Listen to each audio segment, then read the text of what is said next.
Muy bien, estamos de vuelta aquí en Info ahora y tenemos un problema de audio y estamos arreglando, ¿cierto? Y tenemos otra entrevista, ¿cierto? Estamos teniendo, esto pónganme en pantalla, a María Constanza Castro, ¿cierto? Máster y académica de la Escuela de Periodismo de la Universidad Católica del Norte, una seca, ¿cierto? Fue mi profesora, una genial. ¿Cómo está?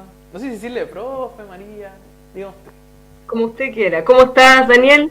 Después de mucho tiempo. Muy, muy bien, ¿y usted? Oye, me veo 2 veces, no te veo a ti. Ah...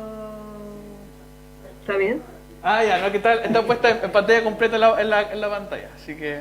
No, pero un gusto como siempre, vale. María. Gracias, Daniel. Gracias por la invitación a M Canal. Oiga, vamos a hablar de lo que tiene que ver con cultura regional, ¿cierto? Lo primero que me gustaría saber, ¿cuál es el diagnóstico respecto al estado de la cultura en la región de Antofagasta?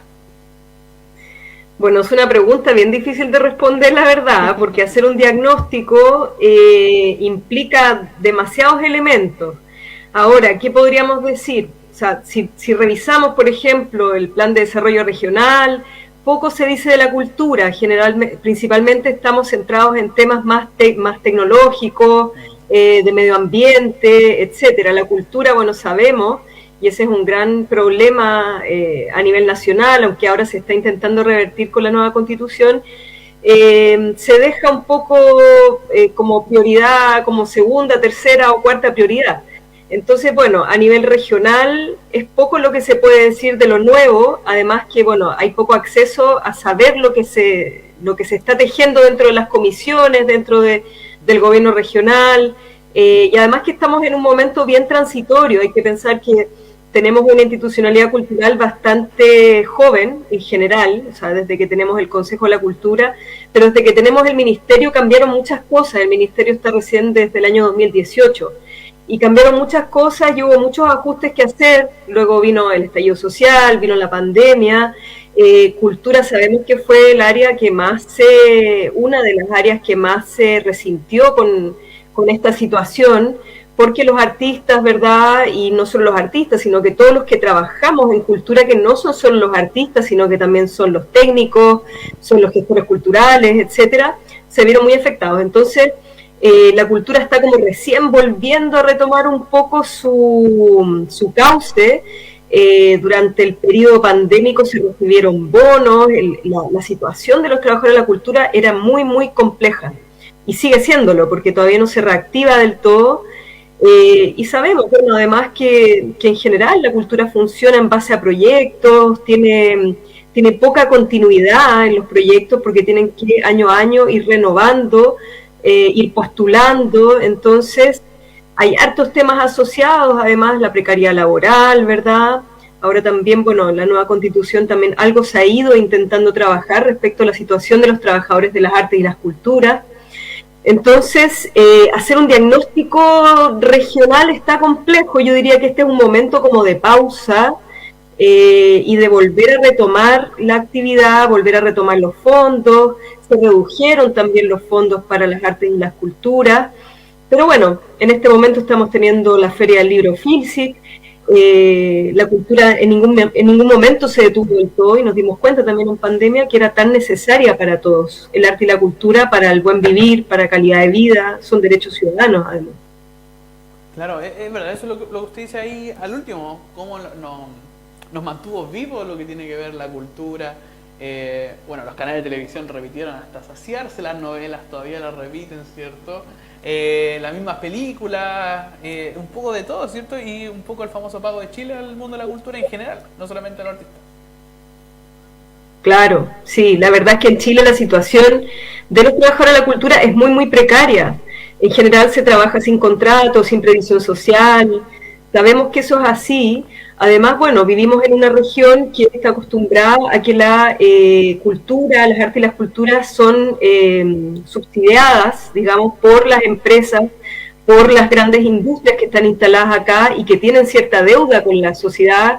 Entonces, a través de ley de donaciones culturales, se financia la cultura muchas veces, y las personas están acostumbradas a no pagar por la cultura y por el arte. Entonces, eso ha generado un problema. Si bien podría ser algo a favor nuestro, es un problema también, porque las compañías de teatro, por ejemplo, o las distintas organizaciones culturales muchas veces se ven impedidos de funcionar cobrando entrada. De hecho, han habido campañas, paga tu entrada, ¿verdad? Porque claro que es necesario, es decir, la cultura, digamos, es como cualquier empresa o cualquier emprendimiento, y además es un polo de desarrollo inexplotado del todo en la región. O sea, podría haber mucha más actividad cultural porque es un plus de la región, tiene que ver con su identidad, tiene que ver con su historia. Vivimos una región muy rica en patrimonio artístico, en patrimonio cultural, patrimonio industrial, patrimonio natural. Es una región muy, muy rica en términos patrimoniales, tanto el patrimonio, digamos, material e inmaterial. Entonces, debiese haber mucho más de arte y cultura, y las personas debiesen estar mucho más acostumbradas a acercarse a ella y a participar de ella. Un poco por lo que la puedo escuchar, ya tiene prácticamente un diagnóstico de lo que ocurre acá en la región sobre la cultura, pero según de su punto de vista, cómo se puede potenciar la cultura y avanzar, ¿cierto?, en este stand-by, como se dice, en el que estamos, ¿cierto?, hoy en el mundo de la cultura, hacia adelante, ¿cierto?, cómo se puede mirar a lo que viene en el futuro. Claro, bueno, como siempre se dice, en realidad hay que partir por la educación. Siempre la educación, si tú no estás acostumbrado a consumir, por usar una palabra neoliberal, digamos, a consumir arte y cultura desde pequeño, difícilmente vas a hacerlo cuando grande. Y si tus padres no fueron lectores, si tus padres no fueron al teatro, no se interesaron por la música o las artes en general, eso se reproduce. Hay una reproducción social de ciertas costumbres de consumo cultural.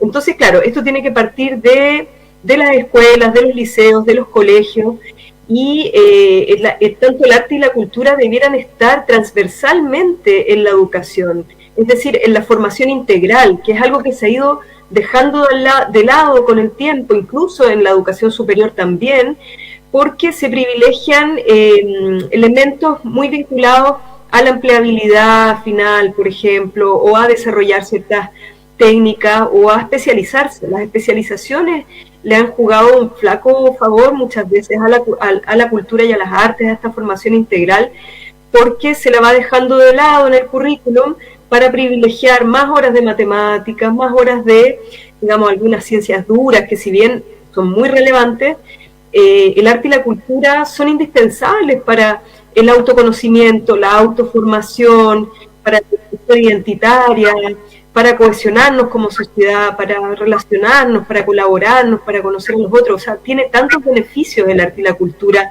desarrolla ciertas sensibilidades que no se desarrollan en otras áreas. Y debiese ser transversal, o sea, no basta con tener clases de artes visuales, por ejemplo, que es lo más común, o de música en el currículum, sino que debiese estar transversal, digamos, que la historia pudiese estar atravesada por el arte y la cultura, las humanidades sobre todo, incluso las matemáticas, incluso la ciencia, van de la mano, ¿verdad? No, y es muy interesante cómo la cultura y las artes en general nos hacen personas más críticas. Yo creo que es algo fundamental en un momento en el contexto en el que estamos. Me estoy quedando sin tiempo, pero le quiero preguntar cómo ve el trabajo de la convención respecto a la cultura en general y cómo esas propuestas pueden bajar a la región. Sí, bueno, en la convención se ha hablado bastante de cultura, más de lo que uno pudiese esperar. Hay una comisión en específico que es donde participa Cristina Dorador, que es la comisión, espérame, lo tengo anotado, espérame un segundo. Bueno, pero es esta comisión que tiene que ver con la ciencia y también con la cultura, y que tiene que ver con los sistemas de conocimiento. Y allí hay por lo menos 3 artículos que hablan de derechos culturales, que hablan de acceso, desarrollo y difusión de las culturas, y también hay otro que habla del derecho a repatriación, por ejemplo, de objetos culturales, de cuerpos, que tiene mucho que ver con las culturas originarias. Entonces, sí se ha hablado bastante, está en el borrador de la Constitución, si uno lo lee, está en la parte final de los sistemas de conocimiento, lo que es bastante reconfortante. También se discutió mucho sobre los derechos de los trabajadores. Entonces, bueno, la verdad es que tranquiliza bastante que al menos esté en la Constitución, porque la Constitución del 80 prácticamente no hablaba de arte y cultura. Entonces, es un gran punto a favor. Muy bien. Muchas gracias por estar el día con nosotros. Siempre es un placer hablar con ustedes. Bueno, esperemos ahí encontrarnos dentro del circuito en Antofagasta. Gracias, Daniel. Que estén muy bien. Cuídense. Chao, chao.